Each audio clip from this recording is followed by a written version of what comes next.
Greetings!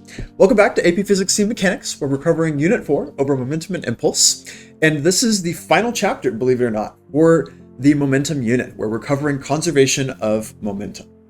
Just like conservation of energy in the last unit, conservation of momentum is arguably the most important concept to take away from the momentum unit, mostly because it's the most useful and most applicable to any scenario in which there would be a collision or some kind of explosion or separation involved in a problem, which happens, well, pretty often. So in this video, I'm going to cover exactly how we get to conservation of momentum, and I'm going to cover all of the different scenarios in which we can apply it and do some examples along the way. So first, let's take a look at exactly why we can conserve momentum. And we're going to use impulse from the previous video as kind of a way to move into that. And I'm going to ask a question to start, which is whether momentum still changes during collisions between objects for a full system. So here, I drew this little picture over here. We've got two objects, A and B, very proud of this art, and they're moving towards each other. Now, when they collide, we would say that objects A and B, as long as they're in a closed system, are going to exert a force on each other. And assuming there's no friction or anything, then we can call this a nice conserved internal force. So according to Newton's third law, if they collide, then we can say that the force that object B exerts on A during their collision is going to be equal in magnitude and opposite in direction to the force that object A exerts on B at the exact same time. So when these two objects hit each other, they exert equal and opposite forces on each other. That's all well and good. So then if we also think about the time that it takes for these objects to collide, well, they're both obviously going to experience the same collision. So the delta T is going to be the same for both objects' specific impulse. So we can then try and calculate the impulse experienced by each object individually. The impulse experienced by object A would be the force that it received from object B, so force of B on A, times the time interval, delta T. And based on our definition over here, we could maybe plug in negative F from A on B to that expression that we got from Newton's third law here. So the impulse experienced by A is negative F A on B times delta T. Then we'll find the impulse on object B. Object B experiences the force A on B from object A. And again, we multiply that by delta T. And because that's kind of how we derived it over here, we'll just keep it there. Now to answer our question, we need to just find out what the total change in momentum for the whole system of these two objects is. So if we want to find the total change in momentum, we could just find the total delta P, which would be just the sum of these two impulses over here, delta PA plus delta PB. And so if we take those two values, you'll notice that they're both in terms of the same force, ultimately, and the same delta T. And really, these two values are just opposites of each other. They're equal to each other and opposite. And through that, we will find that the total change in momentum for this collision was 0 Newton seconds. Therefore, in a collision between two objects in a closed system like this one, we can say that the total change in momentum of the system from beginning to end is 0. The momentum stays the same before and after the collision in total. And that is how we get to the law of conservation of momentum. The law of conservation of momentum states that the total momentum of a system is conserved if all net forces are exerted by other objects within the system. So as long as all of the objects are included within our little box of our system, and all those objects are only exerting forces on each other, there's no outside influence like gravity that's messing with things, then we can use the following equation. Simply put, the sum of all momenta in your system initially are going to equal the sum of all of the momenta of all the objects in your system after the fact. So the total momentum initially is always going to equal the total momentum finally, assuming this condition is true. If we were to expand that out, that would be the momentum of object 1 plus the momentum of object 2 plus blah, blah, blah initially. And even if the momenta of those individual objects change, the idea here is that the sum of all of those momenta will still remain the same, no matter what. Now, there are a couple things to note with this. First off, momentum being conserved means that the magnitude and the direction of the total momentum doesn't change. So you can consider the total momentum to be one singular vector. If anything, this would be the momentum of the center of mass of the system.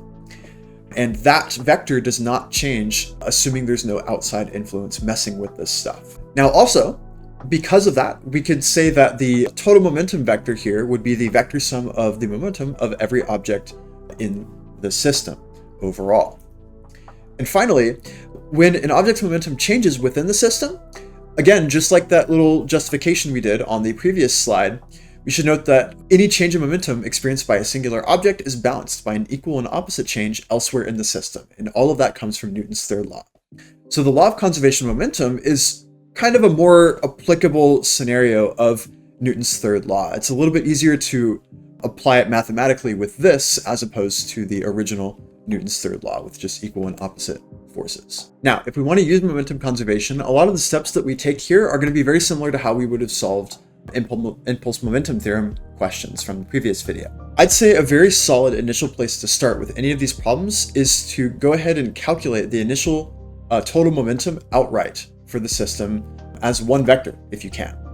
Or if it's a two-dimensional problem of some kind, you can also find the total initial momentum for each direction as components. So for example, if it's a two-dimensional problem, your total initial momentum in the x direction would be m1 times v1x plus m2 times v2x, both as the initial velocities. Then you could do the same thing in the y direction over here. Then a solid second step is to do the exact same thing, but for the total final momentum of the system, if you have any information about it. So again, we would maybe find the total momentum in the x direction here for the final case. Those should say f, whoops. And then you do the same thing for the y direction here. It would be m1 times v1 fy plus m2 times v2 fy. Sorry for the typo. And then finally, once you have all of those set up, the rest of the step is not too bad. It's mostly algebra at this point, because conservation momentum itself just has you take pix and set it equal to pfx, and then piy and set it equal to pfy. And if you do that, then you're going to end up with two expressions that look like this, where you've got m1 v1ix plus m2 v2ix equaling, again, sorry for the typo, m1 times v1 fx plus m2 times v2 fx. Just make sure you're better at labeling than I am. And then you'll do the same thing in the y direction. You'll take all of those components and just add the initials to the initials, add the finals to the finals, and then set those two equations equal to each other. That's all. Now that's the problem solving process, and we can apply that to several different scenarios, normally where conservation of momentum is best applicable.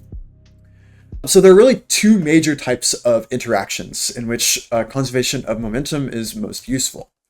The first is called an explosion type problem or a separation type problem, thanks to Stickman Physics for these GIFs here. So an explosion is pretty much exactly what it says on the tin. It's an object that normally starts as one large conglomerate, and then at some point there's some sort of internal force that separates all of those objects in several different directions, like an explosion would. Now, this is kind of combined with a separation type problem, where a separation would be more like if somebody is standing on like frictionless ice or something, and they throw a really heavy object in one direction. Those two people, the person and the object, were one object at the beginning, and when that person threw the other object, they imparted a certain amount of momentum to that object, and there had to be an equal and opposite reaction on the person. And as a result, those two objects will separate from each other. The person will go backwards and the object will go forwards. That is a classic separation problem. Now, the other type of interaction is a collision, wherein you usually start with two separate objects, and then those objects collide and they either bounce off of each other and then go off in different directions with different velocities, or they stick together and then travel as one object, almost like the reverse of a separation type problem over here. Now, for both of these scenarios, again, we assume that all of the forces are internal to the system, or it's closed. So normally, if you have like friction or something involved, then all of this is kaput as far as applying conservation of momentum. We can't really use it if there's friction involved, unless we include the thing that's providing the friction, like the Earth. But I don't know, that's a little impractical. So we're going to unpack each of these types of problems and do an example of each. And we're going to start with explosions and separations. So more specifically, again, explosions or separations are interactions in which internal forces move objects in a system apart. So generally, separated objects M1 and M2 in these problems are going to start together as one object. And so normally, we'll just kind of call these some large initial mass, like big M here, that will eventually separate into M1 and M2 later.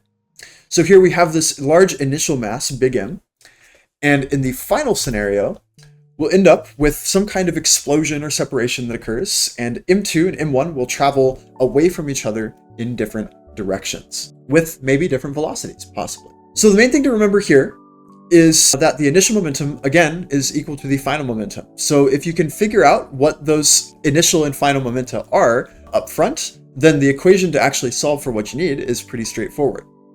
Also, oftentimes in a problem like this, the initial momentum is going to equal 0. So if this object right here is stationary at the beginning of the problem, you just saved yourself a lot of effort mathematically. With that, let's take a look at an example of what one of these problems looks like. The example we've got here has an astronaut of mass 75 kilograms floating away at 0.5 meters per second to the right from a workstation that is located to their left. And in order to return, their plan is to throw a jacket of mass 2.5 kilograms in the opposite direction of where their desk is, so that ideally they could float back to their desk free of charge. So if the velocity of the jacket after they throw it is 6 meters per second, what is the astronaut's velocity after the throw? And I guess, did they throw it fast enough for this astronaut to begin floating back to their desk? Now to start, this is a separation type problem. You could call it an explosion if you want, but I don't think the astronaut's throwing it that hard. And our first step here should be to figure out the initial and final momentum. Here, normally the initial momentum in an explosion/separation problem is 0, but because they are initially moving together at a non-zero speed, there is going to be an initial momentum here. So our initial momentum is going to be a combined mass of the astronaut as well as the jacket. So the total mass here, 75 plus 2.5 kilograms, is going to be moving to the right with a speed of 0.5 meters per second. And so our total momentum here, I'll go ahead and calculate it down here just to save space, is going to be 38.75, or I guess in this case, we'll make it 38.8 Newton seconds to the right. Okay, so that is our initial budget that we have to work with. And now this momentum is going to split in between the momentum that the astronaut has as well as what the jacket has after the throw. That means we need to figure out what our total final momentum is. And to do that, just know that now we have two separate objects. So now we're going to, again, account for the astronaut here, just knowing that we don't really know what their final speed is. We will solve for that later. And then added to that is the individual momentum of the jacket, which is now separate from the astronaut and moving with a speed of 6 meters per second to the right. Now, if we straighten this out a little bit, that means we're going to have our final momentum equation be 75 VF plus 15, and that's our final momentum for now. So now we simply want to use conservation of momentum. So we're going to set this initial momentum that we have equal to the final momentum over here. That means we're going to have 38.8 Newton seconds equaling 75 VF plus 15. So we want to subtract 15 from both sides to get 23.8 Newton seconds on one side equaling 75 VF on the other side. And so finally, we just need to divide both sides by 75 to get our final velocity for the astronaut. And this will make or break whether they're able to travel back or not. The final velocity of this astronaut is going to be 0.32 meters per second. And this is a positive velocity, meaning that they are still traveling to the right. So unfortunately, even after all that effort they put into throwing this jacket, they are still traveling and drifting away from their desk. The difference in mass here just wasn't enough to make up for the speed that they were able to throw it at. Okay, so there are a lot of different ways that a problem like this could go. We could also maybe ask what speed the astronaut needs to throw the jacket with in order to start drifting backwards towards their desk. The important thing to note, though, is just that in the initial case of an explosion/separation, the two masses involved in the explosion, or in number of masses, are all together at the beginning with the same velocity, whether that be at rest or 0.5 right here. So that's about it. So next, we're going to take a look at perfectly inelastic collisions. Okay, next up is our first type of collision, which is a perfectly inelastic collision. So a perfectly inelastic collision is a type of collision in which the colliding objects deform and stick together after they collide. So in this case, it's almost like the reverse of a separation. You'll start with two separate objects, M1 and M2, and they will combine together into one singular blob called big M over here, normally. So one general rule of thumb for these problems is that the two objects are going to move with the same velocity after the collision, because they all have become one with each other as they go through. And another thing to note is that generally, because there's deformation and there's like imperfect stuff that's happening, kinetic energy is going to be lost due to any sound or heat or, again, that deformation that doesn't spring back that you're going to have in a problem like this. There's a lot of work being done crumpling stuff that doesn't get restored after the fact. So a quick visual here has two separate objects. One of them I decided to keep stationary. So we've got this mass M1 here moving with initial velocity VI, and that's all initial. And after the case, those two objects collide together into one big mass M with a separate velocity VF that is going to likely be different from what this mass here started with. So a general rule of thumb to keep in mind again is that the initial momentum here is exactly the same as the momentum over here. Momentum is still conserved in this collision, even though kinetic energy is not. Another rule of thumb to maybe keep in mind is that you're generally going to have a pretty consistent expression for the final momentum of the system. It'll usually just be the sum of all the masses that have collided and stuck together times whatever the final velocity you're likely being asked to solve for is. And with that, we're going to work through two examples that involve perfectly inelastic collisions. For our first perfectly inelastic collision example, we've got two masses that seem to be flying towards each other. Mass 1 has a mass of 5 kilograms. So I'm going to start color coding these. And mass 1 also has an initial velocity of 4 meters per second to the right. Mass 2 has a mass of 10 kilograms, so it's twice the amount, and its initial velocity is negative 2 meters per second to the left. So these masses are heading towards each other. And they are going to collide in a perfectly inelastic collision. So they're going to become one large, the same mass at the end. So our goal is to solve for the velocity after the collision, once they become whole. Again, like always, it's helpful to solve for the initial and final momenta up front so that we can just plug them into conservation momentum a bit more cleanly. So we need to find the momentum of mass 1, which is going to be its mass, 5 kilograms, times its initial velocity, which is 4 meters per second. And then added to that is going to be the mass of mass 2, which is 10 kilograms, times its initial velocity, negative 2 meters per second. And interestingly enough, 5 times 4 is 20, and then 10 times negative 2 is negative 20. So this will turn out to be 20 plus negative 20, which gives us an initial momentum of 0 Newton seconds. Interesting. All right. So now we need to figure out our final momentum. And for this, because we don't know the velocity that the big conglomerated mass is going to have, all we can really get here is an expression. So here the big thing to note is that the final momentum is going to be the sum of the masses times a singular velocity.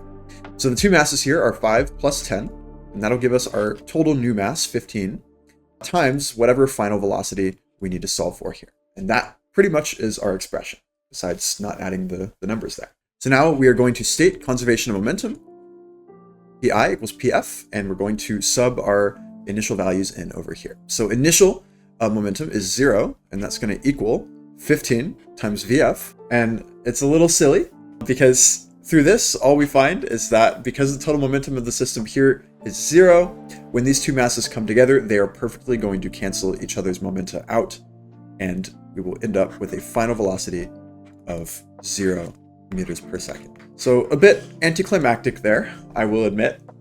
But how we solve this is pretty much how you would take care of any inelastic collision problem, outside of maybe any crazy components you might have if it's a 2D collision. But we will focus on those later in this video.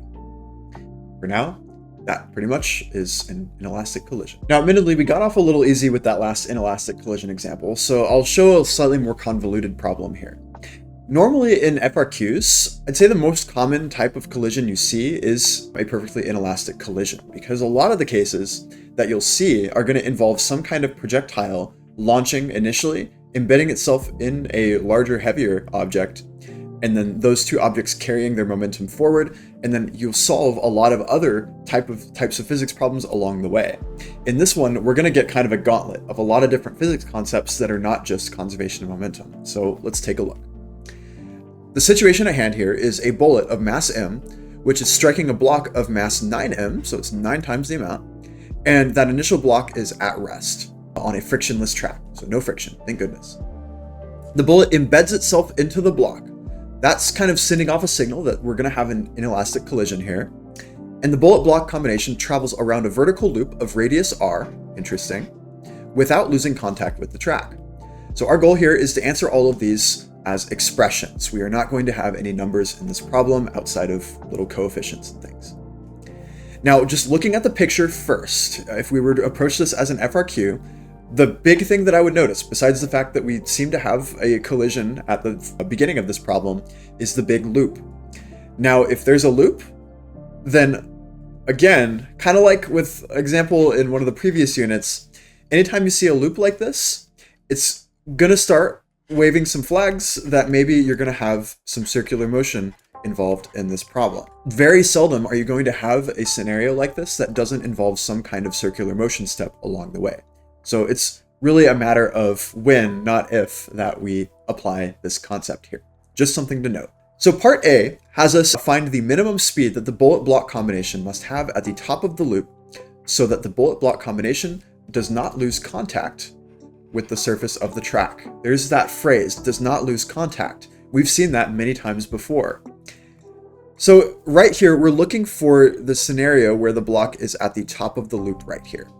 And when something is at the top of a loop like that, it needs to have a certain minimum speed to travel around in circular motion before it drops off. If this block had no velocity, the force due to gravity would simply pull it downwards and it would fall off the track. But if it has a certain speed, then at the very least, there will be some combination of gravity and normal force that pushes this block centripetally inwards, and it will maintain its circular motion. So this is our circular motion part. I knew it was going to come up here pretty soon, just didn't realize it would be this soon. So here, we need to find a minimum speed, and minimum speed and does not lose contact is a very particular type of circular motion problem where we're looking for the velocity at which the normal force acting centripetally on this block is equal to 0. Because any velocity lower than this, and if the normal force is 0, then that means the block has basically already lost contact. But there's one centripetal force that remains in this scenario, and it's gravity. Gravity is still able to keep this block going around the track at one minimum speed. And so here, what we get from that, or what we can assume, is that here, the centripetal force is going to be solely caused by gravity, not a combination of gravity and normal force, because normal force is 0. Okay? A bit more conceptually tricky, but thankfully the question itself is not too hard mathematically. Because here, we want to just substitute in force due to gravity, which is our centripetal force, into the equation for centripetal force. So mass times velocity squared all over r. And here, the mass is going to be 9 plus m, because remember here, it is the combination of the bullet and the block at this point. So 9m plus m, which is going to give us a total mass of 10m at this point in the problem. So let's substitute some stuff in. We've got Fg, or I guess go ahead and substitute in the equation for it. It'll be what? 10m times lil g equals 10m times the v, let's say v top squared that we're trying to find, all divided by the radius r that we're given. Now note that we can splunky out the 10m entirely, so we don't need to worry about it, and that makes our math a lot easier.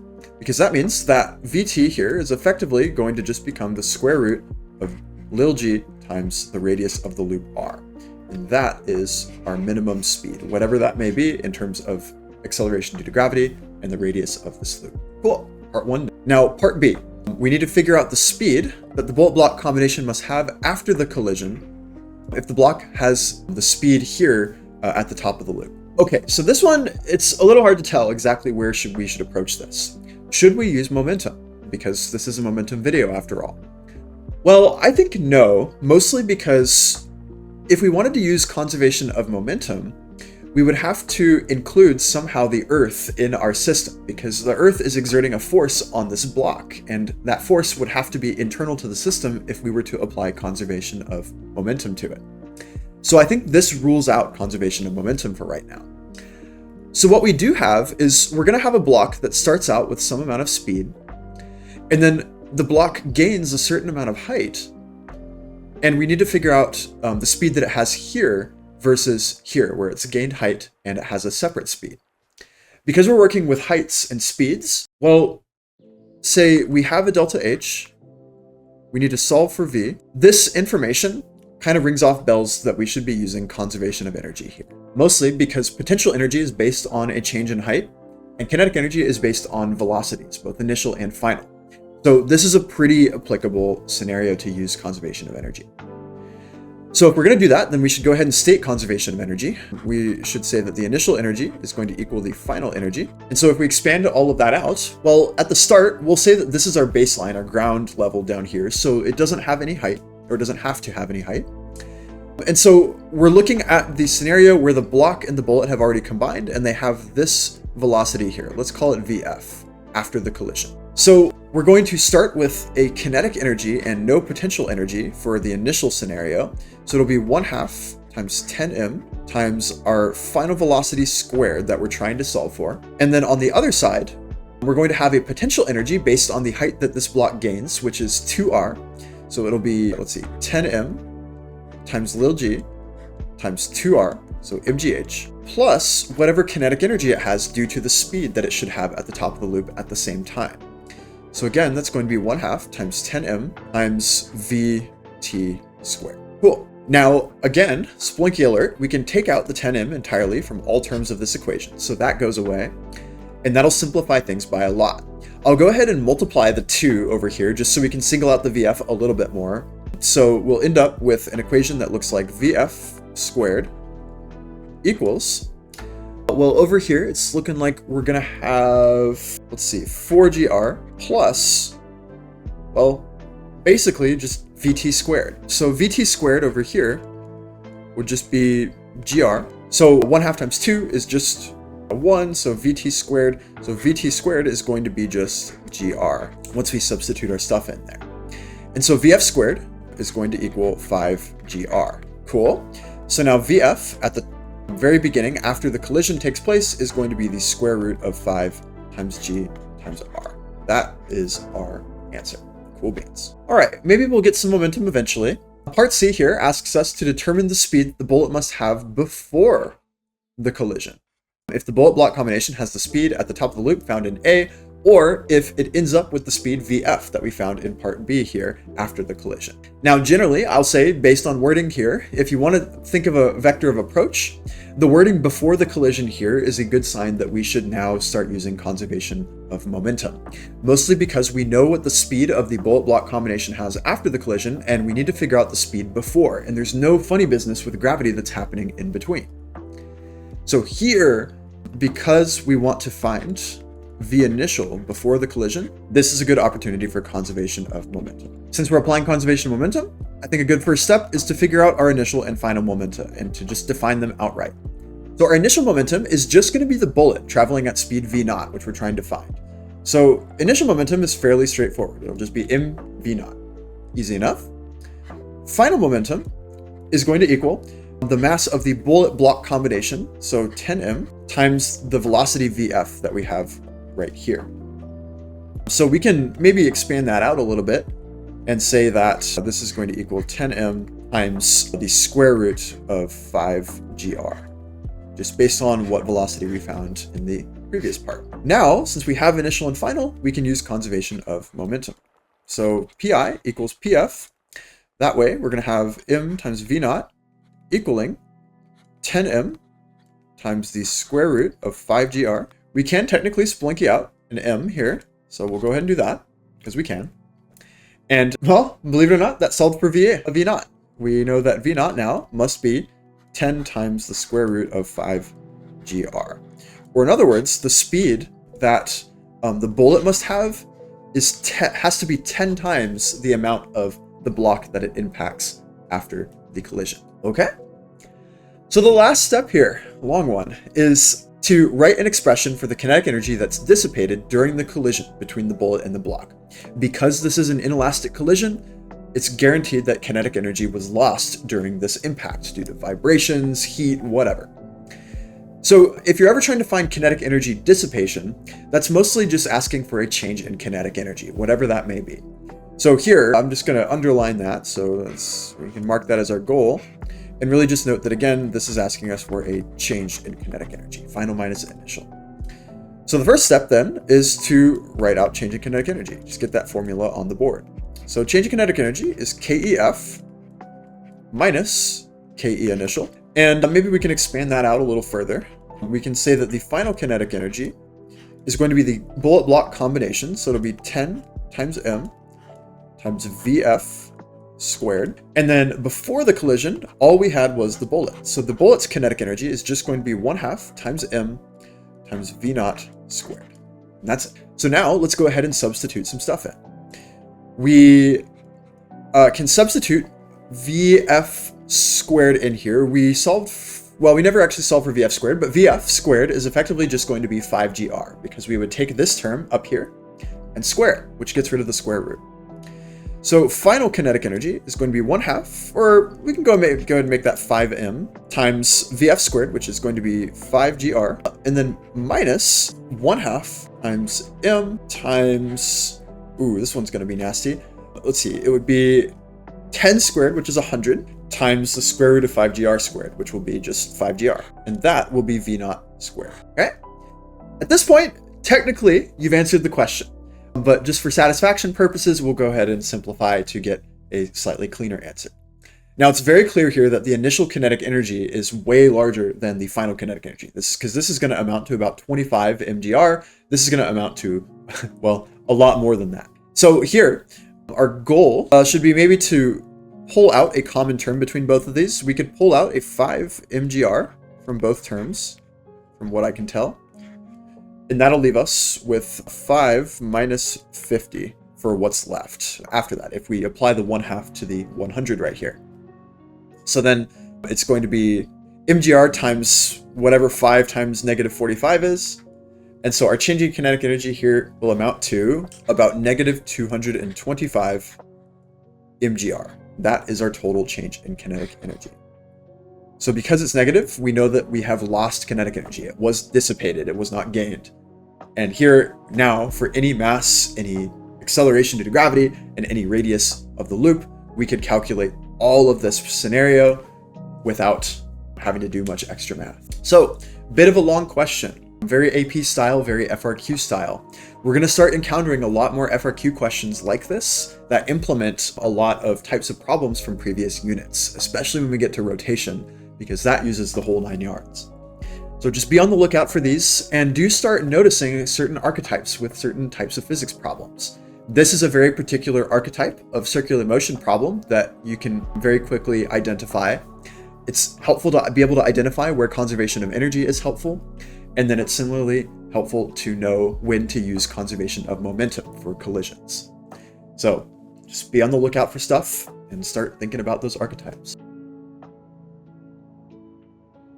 And finally, our last type of collision, mainly the other one, the other side of the coin, is a perfectly elastic collision. So elastic collisions, particularly perfectly elastic collisions, are ideal collisions in which no energy is lost, as opposed to an inelastic collision where it is. So in elastic collisions, generally, because kinetic energy is conserved, we have two equations that we can use. We, of course, can use conservation of momentum. It is a collision after all.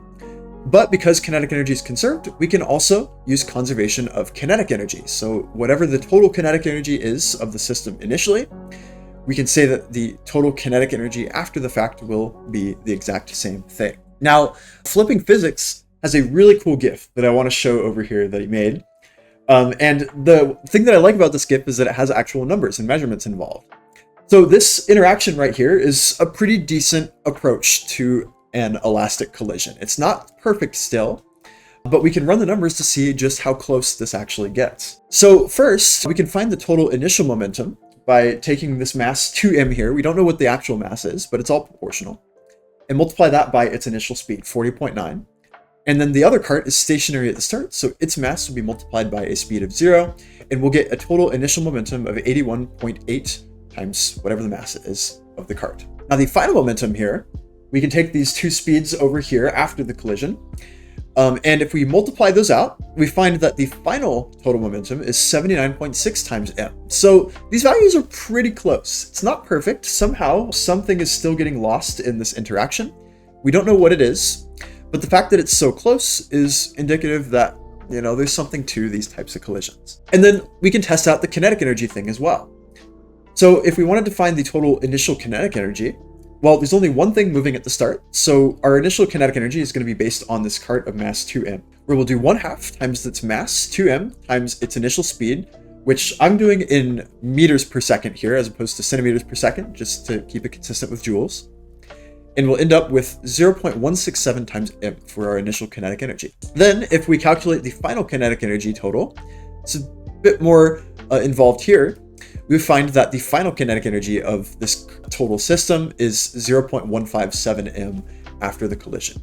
So again, pretty dang close, only off by about 100th. So this is about as elastic as you can maybe hope to get, because these carts aren't actually physically colliding. You'll notice they don't touch, they're magnetically repelling each other to reduce the amount of energy that's lost as much as possible. But still, somehow the collision didn't perfectly become elastic. Well, that's because these are overly idealized collisions. And so a couple of things to note here. First is that because we have two equations that we can technically set up and use, oftentimes it's these problems that will be the most annoying to solve, mostly because generally you'll have more information that's withheld from you. And as a result, you'll usually have two unknowns and you'll have to use both equations to solve those two unknowns as a system of equations. And unfortunately, because kinetic energy has that usual term squared, it's unlikely you'll be able to use something like a matrix to speed things up. And then, just like over here, this is about as perfect as we could possibly hope for, but still it wasn't elastic. And so, because these are idealized, we could say very few collisions are elastic in real life. Most are going to be at least partly inelastic, like this one here.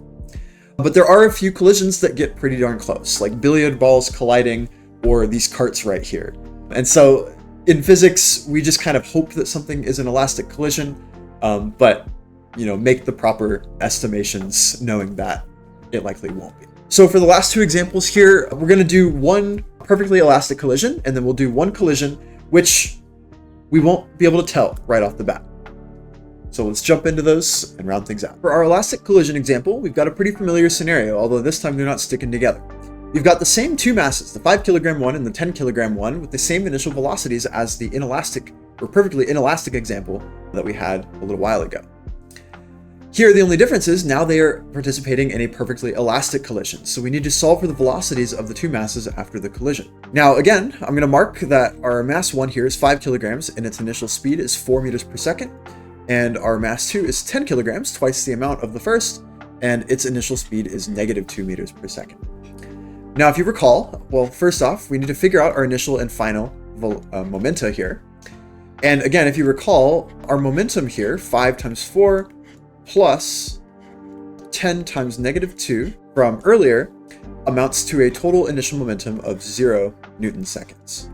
Not much changed. Now, in the final case, we have a little bit more going on, because now we are going to assume that both of these masses are going to move with separate velocities after the collision, kind of like you see here. And unfortunately, we don't know what one of those velocities is. So as we write out our equation for the final momentum here, it's going to be 5 times v1f plus 10 times v2f.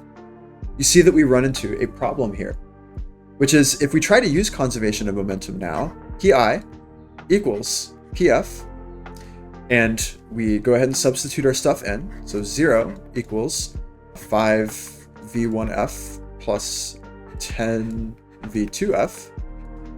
Well, we have two unknowns and one equation.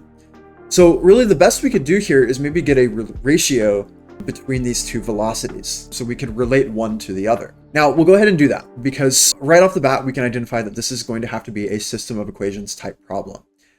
So if we can get one velocity in terms of the other, then we can plug that relationship into another equation that we can make use of here, like kinetic energy. So let's rearrange. We've got -10 v2f on one side if we subtract it over, and that'll equal 5 v1f on the other side. Now here, if we solve for v1f, let's say, we can get an expression for v1f in terms of v2f by saying that v1f is equal to -2 times whatever the velocity of our second mass is. So this is a tool that will help us later.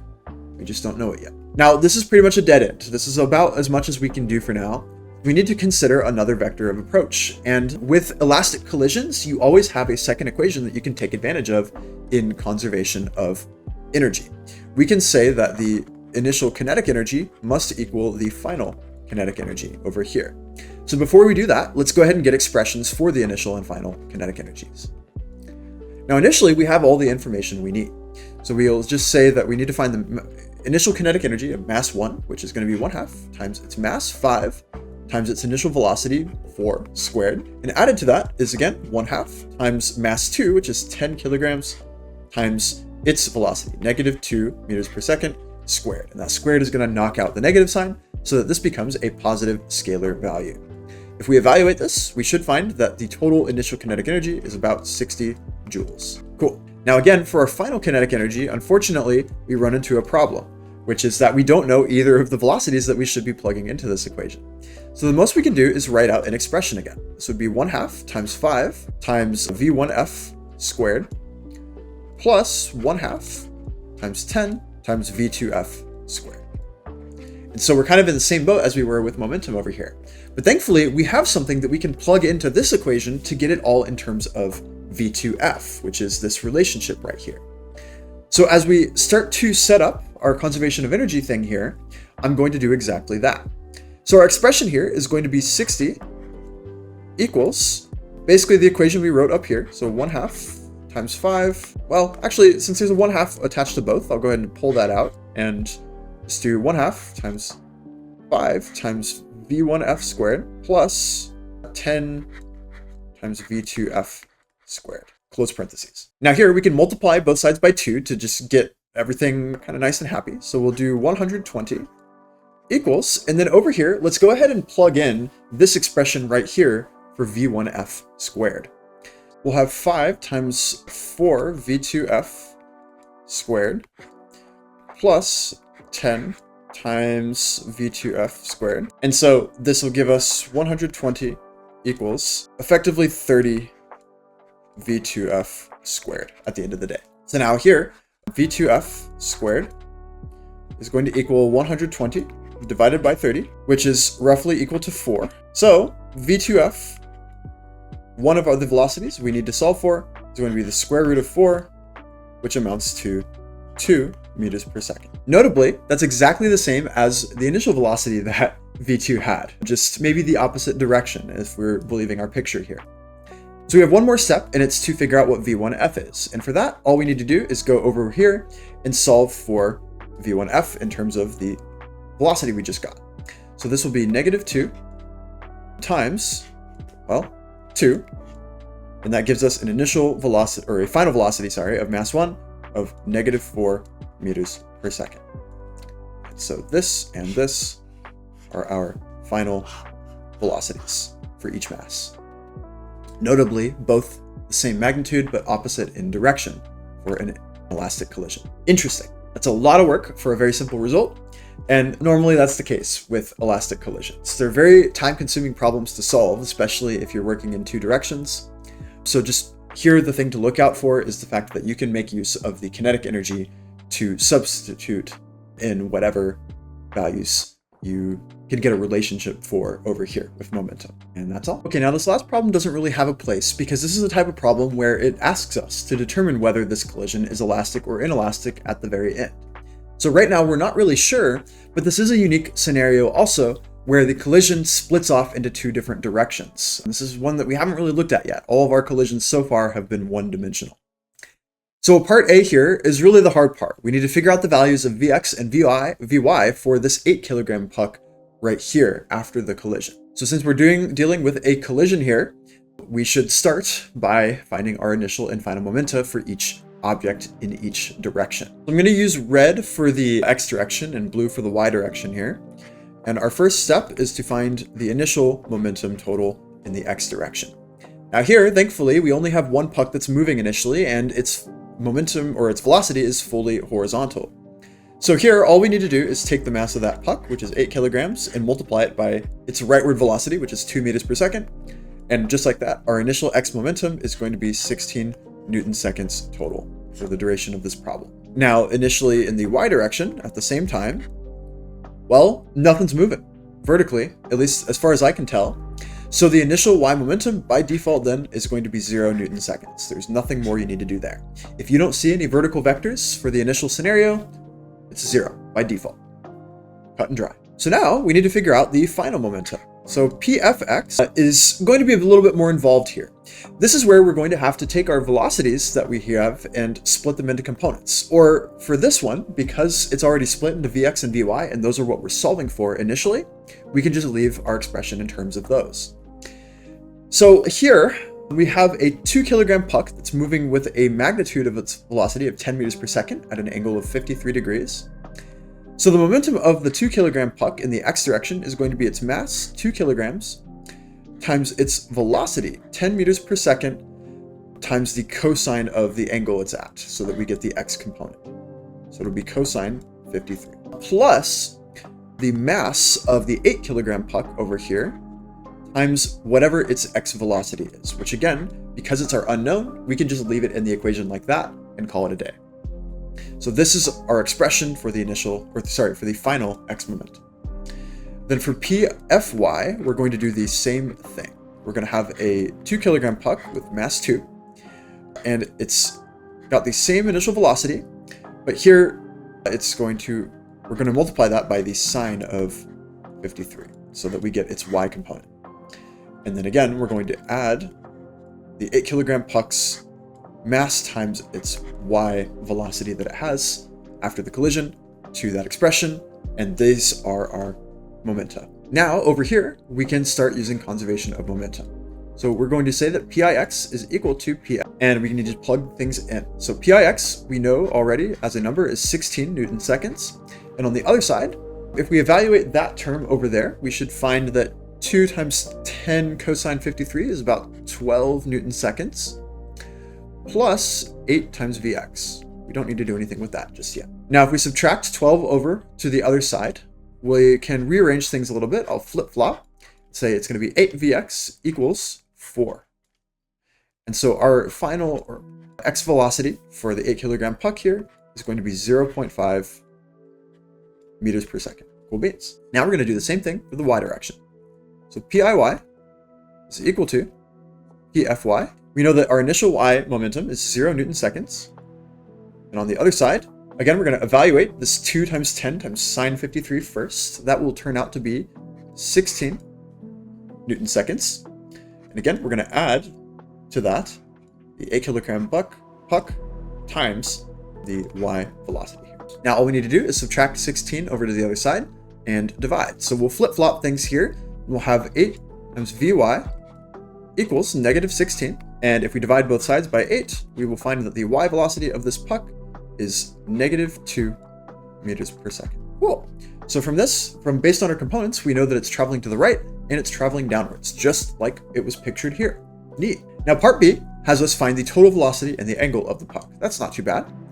So our total velocity v is the magnitude between these two components. So that will be 0.5 squared plus negative 2 squared using the Pythagorean theorem. And if we evaluate that, we should find that the total velocity here is 2.06 meters per second. And that's all we need to do there. And then to get the direction, we're going to use the inverse tangent. Although at this point, we could use any inverse trig function based on the numbers we solved with. Now, normally I recommend doing the y component over the x component, because if you do that, then you will get the angle with respect to the horizontal.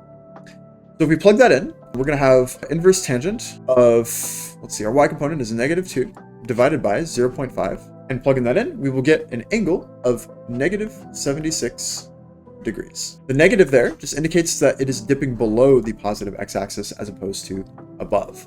There is also some, let's say, nebulous information when you're plugging stuff into into inverse tangent. So worst case scenario, look at your components and that will tell you which quadrant your vector should be pointing at. All right, finally, part C here has us figure out whether this collision was elastic or inelastic, kind of the name of the game here.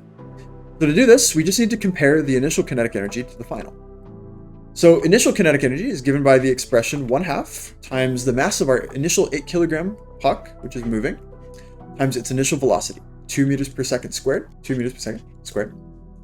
And there's nothing else there, so that amounts to our total kinetic energy. So 1/2 times 8 is 4, 2 squared is 4, so it'll be 4 times 4. So our initial kinetic energy is 16 joules. That's what we're comparing to. Now in the final case, our final kinetic energy has a bit more to it. It's going to be the kinetic energy of this 2 kilogram puck right here. So 1/2 times 2 times 10 squared. Right off the bat, it's looking like these aren't going to match up. Plus 1/2 times our 8 kilogram puck times its velocity, which we calculated over here, 2.06 meters per second, and we square. Now, certainly, once we evaluate this, we find that this final kinetic energy here is about 117 joules. So, interesting. First off, we can go ahead and answer the question. This is certainly inelastic, because by definition, an inelastic collision has the kinetic energy not be conserved. Here, the system weirdly gained kinetic energy, and as a result, we can definitively say that this is an inelastic collision. Not a perfectly inelastic collision because they didn't stick together, but it is inelastic. The kinetic energy was not conserved. Now, just before we go here, you might be wondering how the heck this system gained kinetic energy, because in a collision, you'd really only expect it to get lost.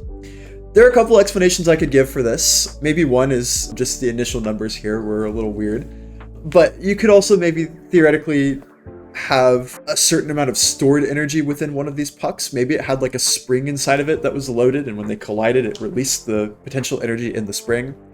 Maybe there was an explosion that occurred when they collided, and that chemical energy from the explosion added a lot of mechanical energy to the pucks. Remember here that we're only focused on kinetic energy. This doesn't take into account all of the other forms of energy that probably contributed to this problem. So it's not like we violated conservation of energy here. It's just that we had a weird thing happen with kinetic energy being added. Some stored energy was lost, clearly. And that's about it. Conservation of energy is really helpful, and it's a good fallback option whenever you're dealing with any sort of the scenarios that we just looked at in this video. I didn't cover the full breadth of a conservation momentum problem that you can find, but all of the techniques that we used here are just as applicable to any other conservation of momentum problem that you will find. So the main thing is to not be afraid of not having certain pieces of information.